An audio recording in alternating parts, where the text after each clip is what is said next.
So our shop truck is in the shop. For the time being, the dealership has given me his 2018 Chevy Silverado LT to drive. And I wanted to do a review video for you guys because it's been 4 years, right? Ours is a 2014 LT. This is a 2018 LT. What's different? Oh, not very much actually. There's actually not much at all, interior-wise. The infotainment system is slightly different, however it's still configured the same exact way. I believe there was just some upgrades on the system itself. This one here has a trailer brake built into the cab. That was an option on the 2014s as well. Ours just doesn't have it. Ours does have heated seats. This one does not. And ours has a downhill descent control that I believe was a standard on the Z71s, because ours is a Z71, this is not. So the suspension on this one seems a little softer. It's not as rough over the regular bumps in the road that we have on our way or commute to the shop each morning.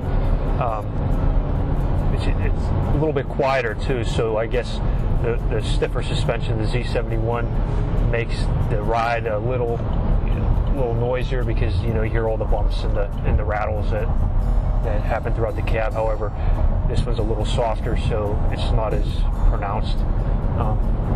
So when the truck's not exerting a lot of energy, it will kick to the V4 mode on the highway versus the V8. A lot of guys don't like this, but it does save on the fuel economy. However, it's the exact same motor. It's the 5.3. It's the exact same motor that's in the 2014.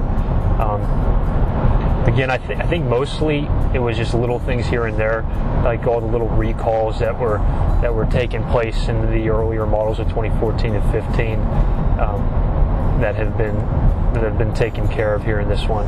So the big difference on this 2018 Silverado versus the 2014 Silverado is that the rear tailgate locks via the key fob.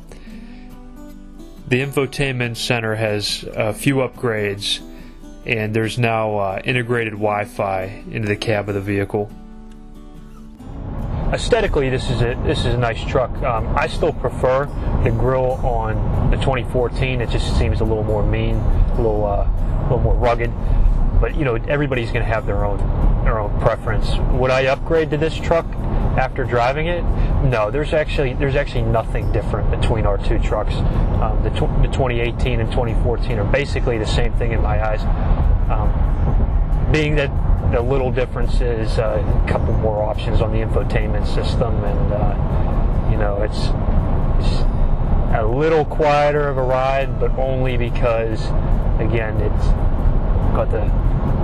it's the regular truck versus the stiffer Z71 package. Thanks for checking the video out, guys. Please leave some comments in the sections below. Give us a like. Don't forget to subscribe, and be on the lookout for new truck content coming soon. We're trying to figure out whether to level our shop truck in the front with a BDS level kit, or lower it in the rear with some drop shackles to give it that nice level look.